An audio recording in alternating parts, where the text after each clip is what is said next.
thank you for joining us for our Holy Cross Speaker Series.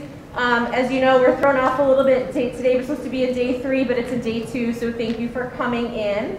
As you know, we have different speakers that come in for our speaker series monthly. And this month we have Mr. Bob Garry, who is a principal at a local elementary school in the area in Southington. And he is an 87 grad of Holy Cross High School.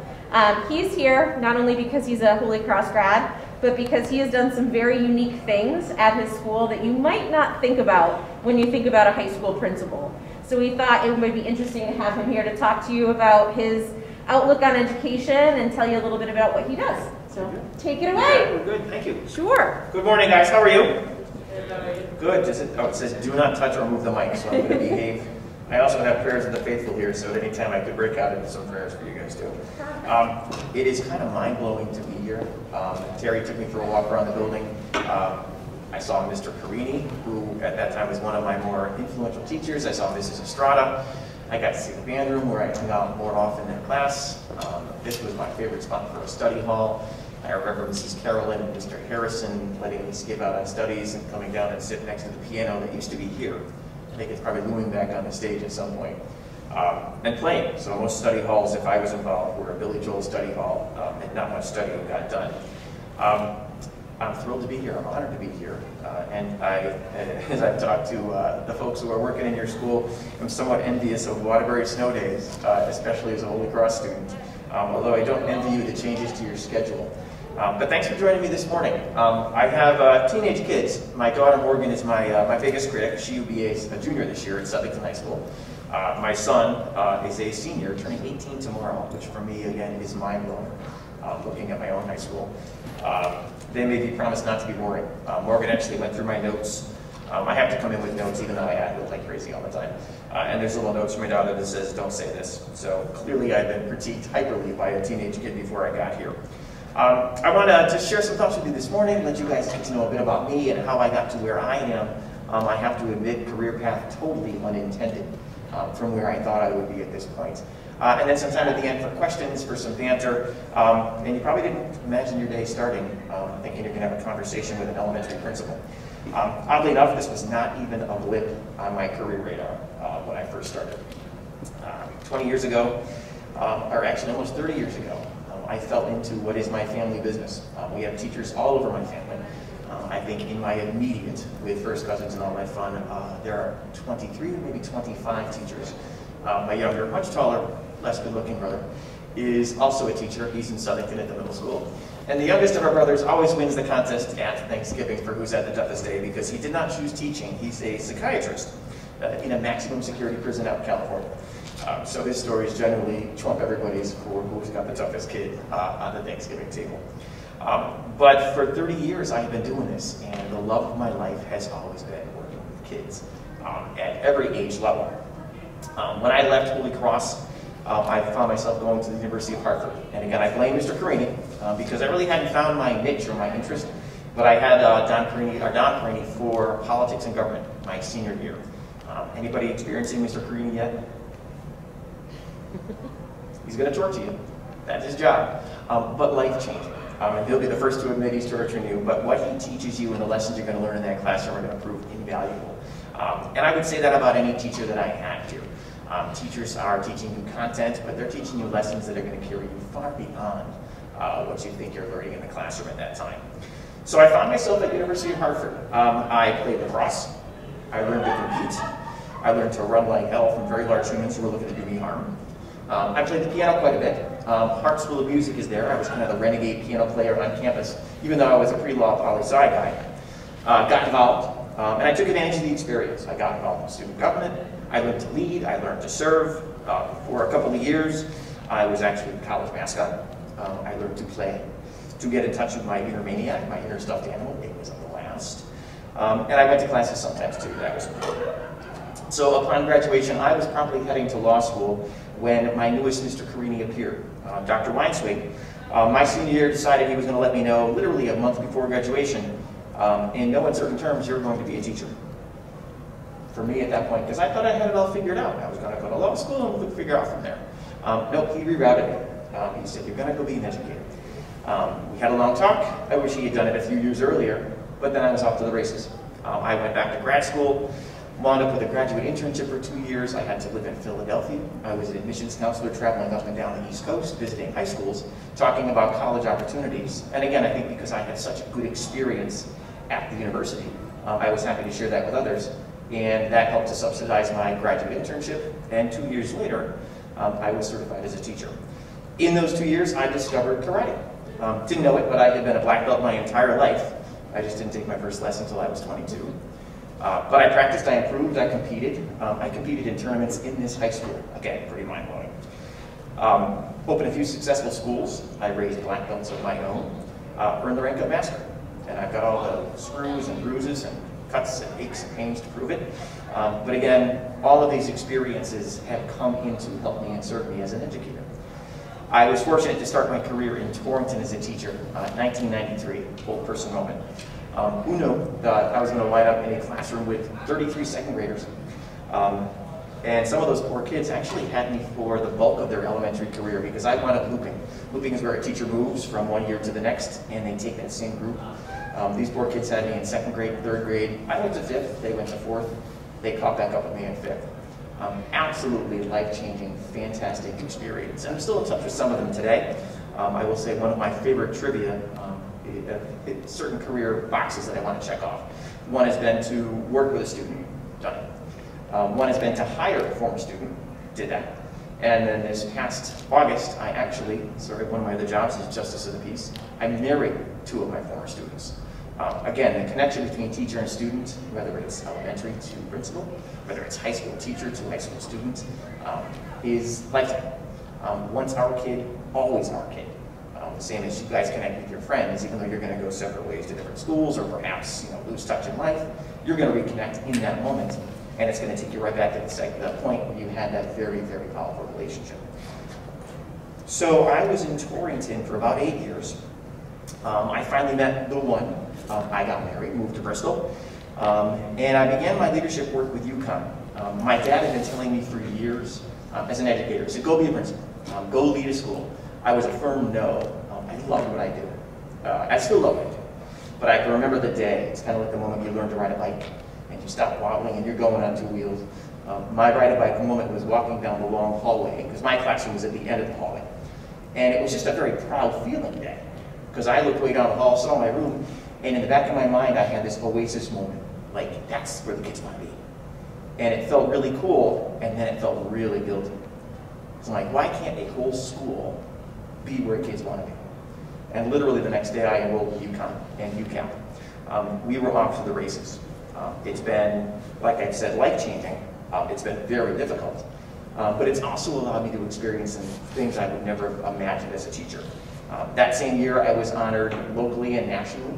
I was a National Teacher of the Year through Disney. I was a Bristol Teacher of the Year. And again, gave me a platform to celebrate education, to connect with teachers, and it helped give me a good head start into my career, learning how to connect with others, to connect with adults, to connect with kids, but to do so in an effort to support bigger things at a school level. As an administrator, I started like most. You've got to start with those entry positions. I was an assistant principal at an elementary school, toughest job in history. Just coming out of the classroom, trying to figure out how to run a school and how to lead kids, learning how to stop being a teacher in that moment, even though you never stop being a teacher, and learn how to be a leader. Very difficult, but my little guys helped me navigate. They still help me navigate to this day. I had been an elementary principal for, my goodness, I've almost lost count. Probably 8, 9, 10 years. I ran a middle school, but I found my way back to elementary. I think that's where my truest love is. I take a farming analogy. If you're going to impact the crop, you don't do it when it's ready to be harvested. You got to do it when you plant it. So I've always aspired to making an impression on kids and helping to form the young minds. The sooner you can get at them, the sooner you can work with them, the more likely you are to make a positive change. So I'm thinking back to my Holy Cross experiences. Mr. Carini comes to mind. And when I started writing down my thoughts, he was actually the first thing I wrote. I had him as a senior, and I can remember him sitting on the front of his desk with that stack of tests from the very first test he had given. I knew I was not prepared. Like, sadly, sorrowfully not prepared. And he started reading through grades. think back in the 80s, this was completely permissible. I don't know if he still does it, but it was a change moment for me, because I did not do well. So he was reading through a 95, a 95, a 94, a 95, probably in the 60s, and he was probably generous then. Girl turns around in front, and my daughter said, don't say this part, because I was totally crushing on this girl at the time. And her comment to me was, I thought you were smart. To this day, it's left an echo in my head. My grades for the rest of the year in that class, 95, 95, 95, 95. I learned to work. I learned to put in the time. Do the work. Success becomes a habit. Success is not a sometimes thing. Success is one of those all the time things. I remember Mr. Giacovino. He was the band director when I was here. Joe put me on stage, and a lot of it up here. And you want to talk fear, if you look at the book of lists and you look for things that scare people, do you know what one of the top ones is? Easy question. This thing right here. Public speaking. Being on stage, putting yourself out there. He gave me opportunities to be brave. They were not always success stories, but each one of them was another opportunity to test that muscle and get used to preparing and get used to performing. Father Ron was here, and Mr. Generali. Have you met Mr. Generali? I hope. Fantastic people. They provided guidance when I needed it. At the time, I really didn't know I needed it. Like most of you, it's high school. You're changing. My family situation when I was in high school changed dramatically. They were there and they were foundational and instrumental to helping me get through high school and being successful. There was a lacrosse coach here, Coach Bill. Bill Conning was the biology teacher I had. But he made me want to work harder. The cool part about lacrosse, especially when your mother's a nurse, is that you're forbidden to play football. This is way back. Maybe the pads, maybe the helmets, they weren't quite as good as they are now. But when your mom doesn't know what lacrosse is, you can sneak that by mom until she shows up for a game and does that panic look. It was wonderful, but it taught me to work really, really hard. It taught me to work and discipline myself because I had to manage studies, I had to manage athletics, then you have to practice in your off time. And I did go on to play in college. I played D1 level for a while, thanks to all the work that he helped me learn. My brother and I drove a station wagon. And for those of you who don't even know what a station wagon is, picture the worst version of a minivan you ever could. If you've seen the vacation movies, they drove a station wagon. The reason my daughter said don't say this is because it's not all about driving the cool car, even though I drove the family truckster. But I kidded with her that if a person was with me, they were my friend because it wasn't about the car I was driving. It was because they wanted to hang out with who I was. I worked. I don't know that the restaurant is still there, but Phil's Steak and Lobster House was the part-time job. And I know all of you are trying to balance life and jobs and everything else going on. It was a challenge, and I learned to balance. I learned to be out of balance, but it gave me a chance to serve others. It gave me a chance to test my piano playing career, and it got me off to a wonderful start playing restaurants, bars, gigs that would serve me well into college.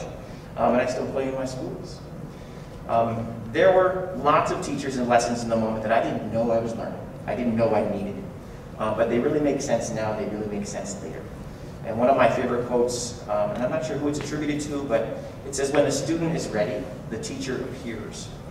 I've learned that everything matters. You guys matter. And you're going to matter to more people than you could possibly know. And right now I find that I'm putting everything I learned into action. As teacher, as learner, as leader. As a principal, I like to think that I'm not typical. I'm that guy that you're going to see getting in dunk tanks quite a bit.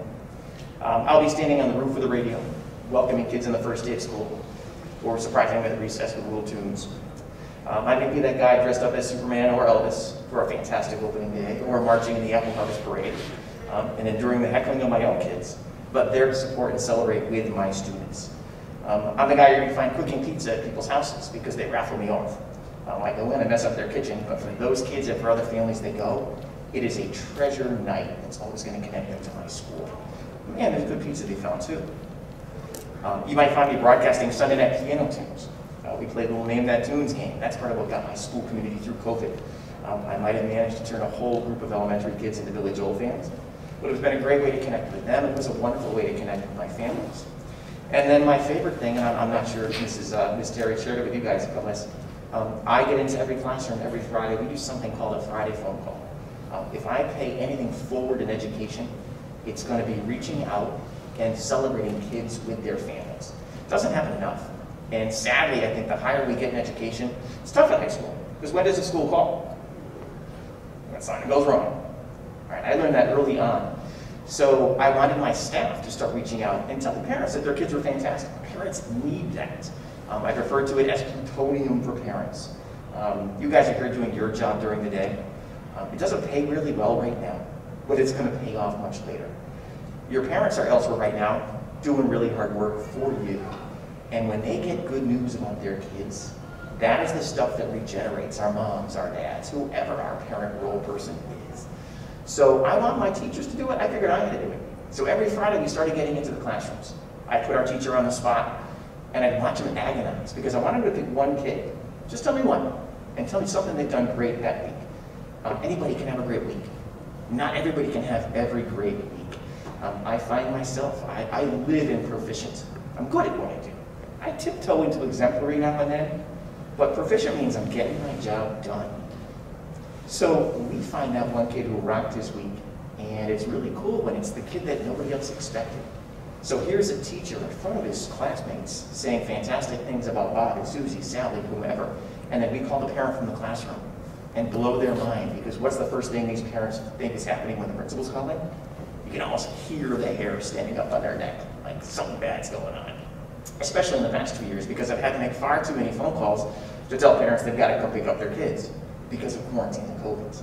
So it's become more important than ever to reach out to families and say, hey, your kid just crushed it. You're doing a great job as a parent.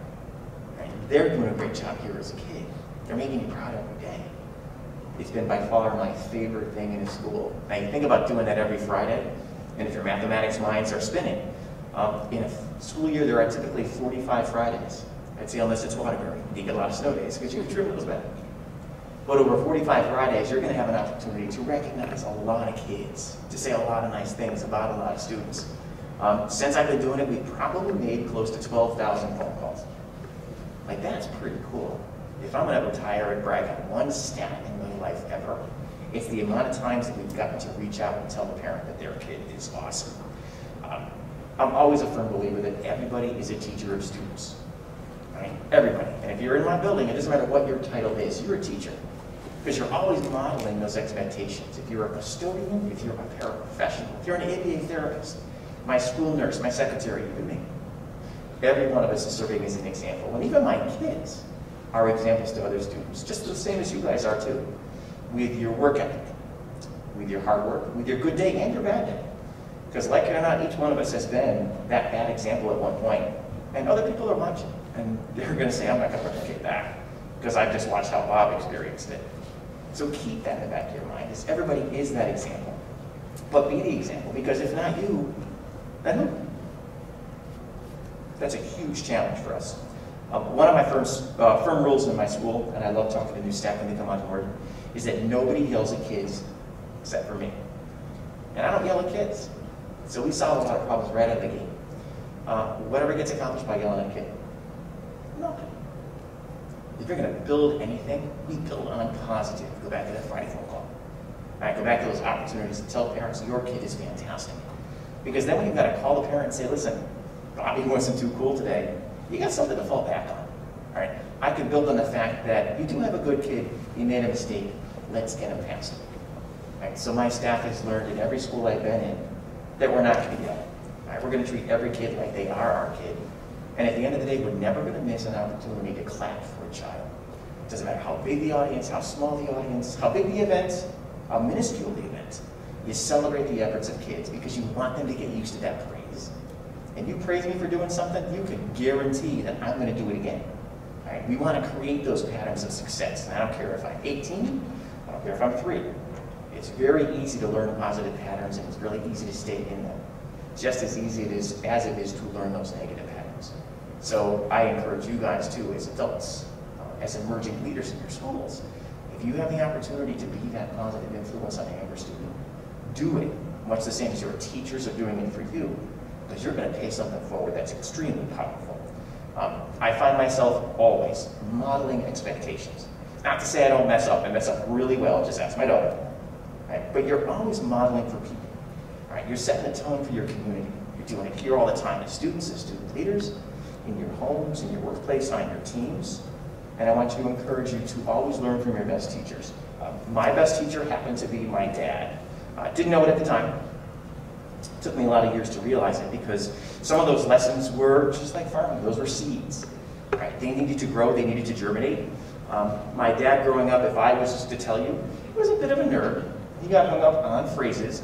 Dad, for years, as long as I can remember, was saying things like, it's nice to be nice. Now, when you're 8, 9, 10, 15, 16, 18, it's kind of cliche, it's kind of corny. When you're, 52, it's now your license plate. NC, 2B, NC. Right? It's one of those things that my dad paid forward. It's found its way into all my schools. Treat everybody the way you want to be treated. I know my own kids have been watching me. That's a pretty heavy weight. Kids can be critical audiences, and again, I'm laughing to myself because I'm still seeing notes here from my daughter that aren't my notes.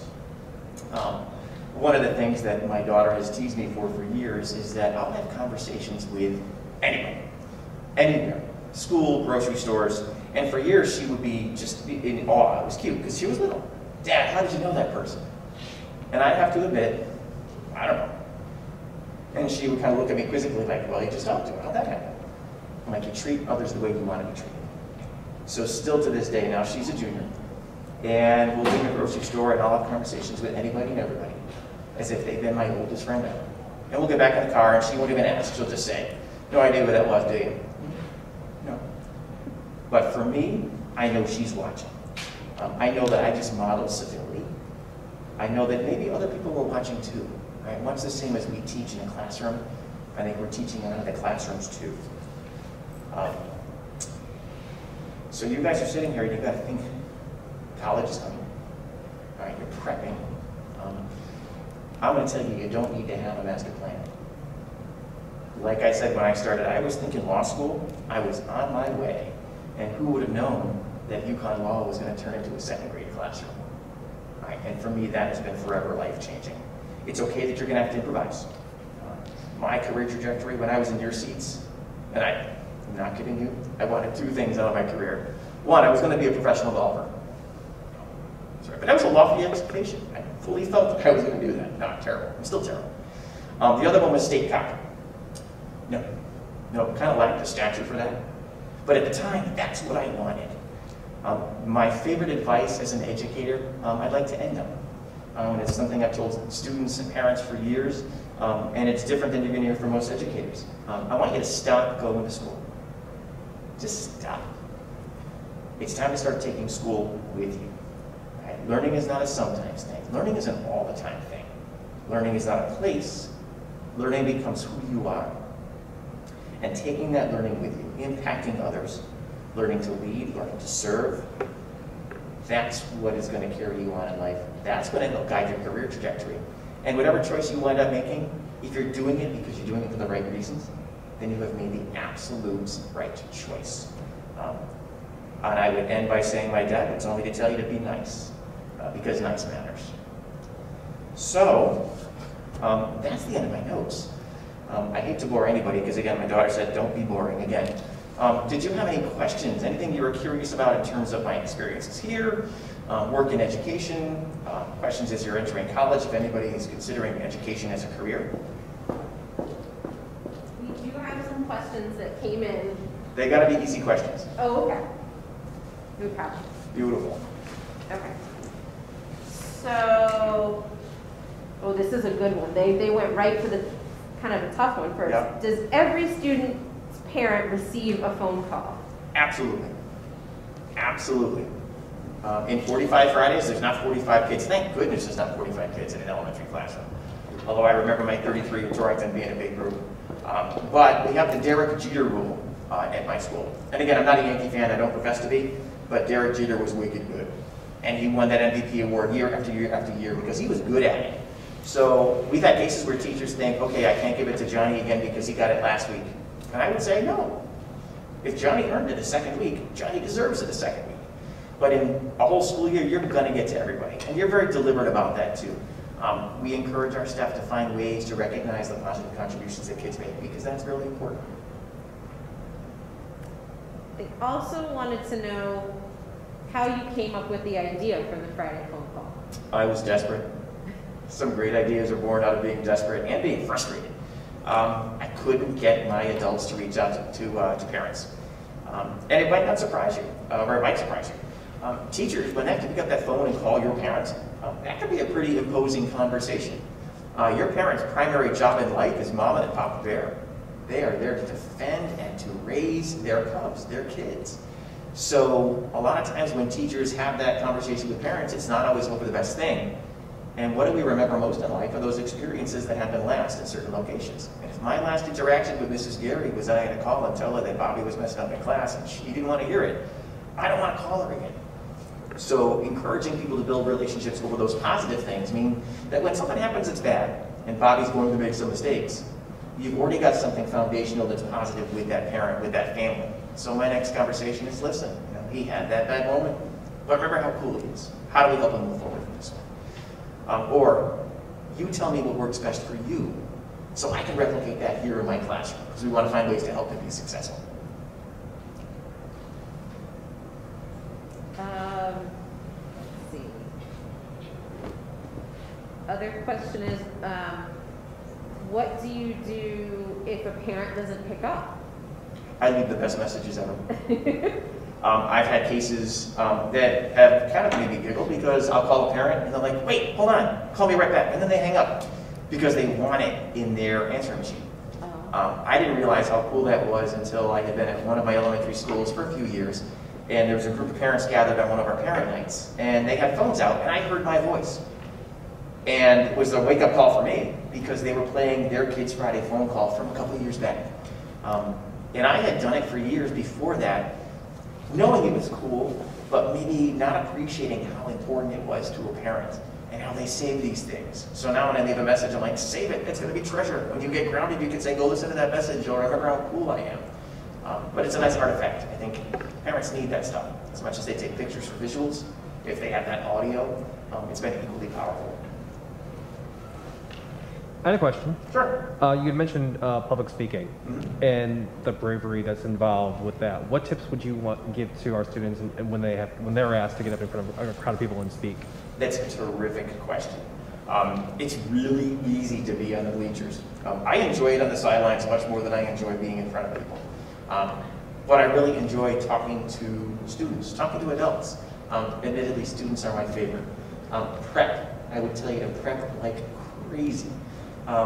Prep to the point where you're able to improvise. Because if you have not prepared and you come up and you try to improvise, you're doomed. And it doesn't matter if it's for it could be a class project, it could be for a political science report, it could be for some essay or poetry, it could be a performance for music. Preparation is key, and it will make you more comfortable in front of your audience. They're going to tell you to make a lot of eye contact. That's all but impossible, because your notes are down here.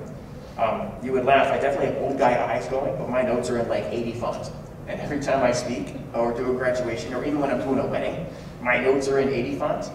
And then my side notes to myself almost look like a play. There's a script. Narrator, say this, Bob, say this. The more organized you are, the better you're going to be. The only way to learn that, and I'll use a musical reference, is to die on stage.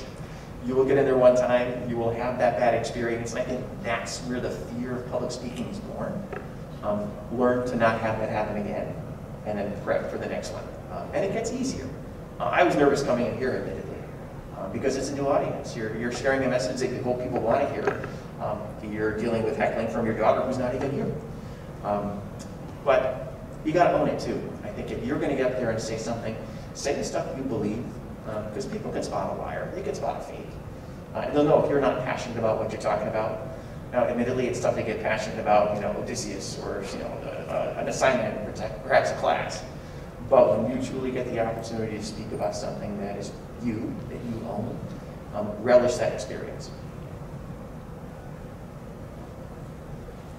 How many juniors and seniors do we have here? Any seniors? Seniors here? 2 seniors. 2 seniors? So I'm just curious about, because you're both going into the college process now, and you had mentioned also how you kind of changed trajectories from law school to education. So what do you say to our students who are facing college and facing the pressure of you have to have a major, you have to have a plan, you have to know what you want to do? What would you say to them? And we always ask. I have an 18-year-old at home. My son is a senior, and we're looking at college next year. I find myself as dad making the same requests of him. And I think it's because we're just replicating what was asked of us way back then. You don't have to know. If you've got something you're passionate about already, good for you. Hold on to it. And it may still be your passion in and through college or even past college. But if you haven't found what really makes you click yet, that is okay. Go out and get involved and just relish the experience. When I was telling you about my college experiences, whether it was doing lacrosse or student government or being a mascot, literally the coolest job in history was put down there. All that, I had no idea at the time was making me an educator. You know, learning to lead, learning to serve, learning to run really fast lacrosse, learning to be animated and bigger than this mascot suit. All of that wound up putting me in front of a group of second graders that really needed me. That when I was in college, I had no idea I was going to wind up there. So get into it, enjoy it. It's a huge buffet. You know, put a lot on your plate. You're going to love some, you're not going to like some. But take advantage of it. And trust me, you know, you will find your way. And where you wind up is where you're supposed to wind up. No second guessing. You know, and no comparison shopping either. Whether it's to a sibling, whether it's to a friend, where they wind up is where they were supposed to wind up. Where you wind up is going to be part of your plan because you determined it. But be brave. Ask a lot of questions. And there's a lot of people here willing to help you. So in those moments, do reach out. Really tough to get through this being a soloist. Excited for you though. I actually have a question. Sure. You said yourself that you really didn't have a plan after law school. Do you have any idea what you would have done after law school? If you were to ask me that when I was in college, my next goal was this far away. And I think that was relative to where I was in my life. I, at that time, just wanted to go to law school because once you're a law school, or through law school, you're going to go be a lawyer. I was thinking temporally very small, a lot like driving. You look out the front, you look out the back. Okay, so I've got the power to reflect, and then I've got the power to look forward. As you go through more things and have more experiences and get older, your temporal vision goes this way. We can reflect on the places we've been, the things we've done. So I'm a lot better at it now than I was then, because then I just did not have the capacity for it. But it's okay to go in with a mini plan. But the longer you go in saying, this is gonna happen, the more likely it is that things are gonna come up that are obstacles that might force you to change your plan. So don't be afraid to improvise. A lot. When you got into like working with like kids and teaching and stuff like that, did you have like an issue, like anything that kind of maybe pushed you away from the industry a little bit? You know, with, like teaching, and then maybe anything that like really pulled you back in and made you like, It's a great question. What pushed me away or perhaps pulled me back in? The same answer for both questions. Kids. Kids can be merciless. And I say that facetiously, there's a smile here. Second grade kids can be a very tenacious audience. And like we talked about public speaking, if you're not prepared and you're going to die on stage in that moment, that's not comfortable. If you're not prepared and planned and you're going to die on stage in front of kids for 6 hours, that's horrible. And like most rookie teachers, I had those moments my first year. I was in Southington. I drove back. Thankfully, it was a nice long ride. There were nights, like every teacher, there are tears. Because you want more than anything to be impactful on kids. High school teachers have that same feeling. They want to be impactful on kids. So those days where we know that we have died on stage or perhaps underplanned, we take it personally. Unfortunately that, and I think classroom management, learning to do it with skills, so you're not yelling at kids, you're inviting them and engaging them, but being prepared to know that it's not going to work with every kid. You will learn to calibrate off of your audience. But what brings you back is the audience. That very next day is another opportunity. But I would say, like I would tell all my teachers, if you want to get better at it, you're really going to work at it. There's a lot of people who have that natural affinity for people, and that's well and good. But you're not going to get by for very long just on affinity. You've got to be able to bring the skill set. You've got to be able to plan. You've got to deliver content curriculum. Because at the end of the day, while that positive relationship is the most foundational element, we're still responsible for teaching. Right? There's curriculum, there's content, there's helping kids excel. It's quite a difficult job because I talked to my wife, who admittedly is also a teacher, because my kids can never escape teaching. Teaching is the one profession where your finished product can decide whether or not it wants to succeed. All right, that's a really harsh reality for teachers. No matter how hard I try, at the end of the day, my students can say, dude, I'm just not buying into this today. So that would be one of the biggest struggles for teachers. Is again, you've got to deliver your content, but you've got to find a way to reach and to teach every one of those kids. And that's definitely what makes teaching. If you want to talk rocket science, teaching is definitely rocket science. Other questions? Teaching and education is also something that when you leave the building, you don't necessarily leave being a teacher. So live-work balance, I know for me, working in education has been something that I struggle with. Like this place has become my life, and I love it and I enjoy it. But what advice do you have, and what do you do to maintain a good live-work balance? I would say I also struggle with that. Are you going to be here this evening for another School of Ed? I'm not going home in between. I will be here until 9 o'clock tonight. we live it for our students. It's funny because we don't talk about our students as our students. What noun do we use in replacement? Our kids. Our kids. You're our kids. And it's fun to watch the students have that reciprocal relationship too, because you said that there were students looking to be part of your non-work-life balance too. It's like a family. You never stop being part of a family. And a family doesn't operate 9 to 5. A family is 24/7. You know, for better, for worse, for good, rich or poor, sickness, health. My justice of the peace mode here. It's not that we have to find a balance. I think we just have to learn within the demands of the day.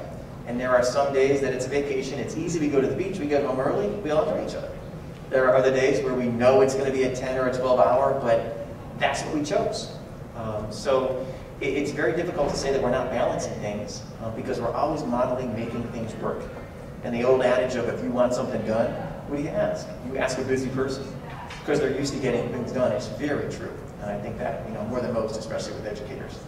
So for what you're doing, though, I appreciate it. Thank you. Could we go back to teenage Mr. Garry? Yes. And talk a little bit about why you chose Holy Cross and what you took with Holy Cross that you still carry today. The first word that comes to mind is history. My family was connected to Holy Cross. I would say even now that I'm not in Waterbury, I'm still connected to Holy Cross. And I think that was probably one of the more valuable pieces of the experience here that I didn't know that I was receiving when I was here.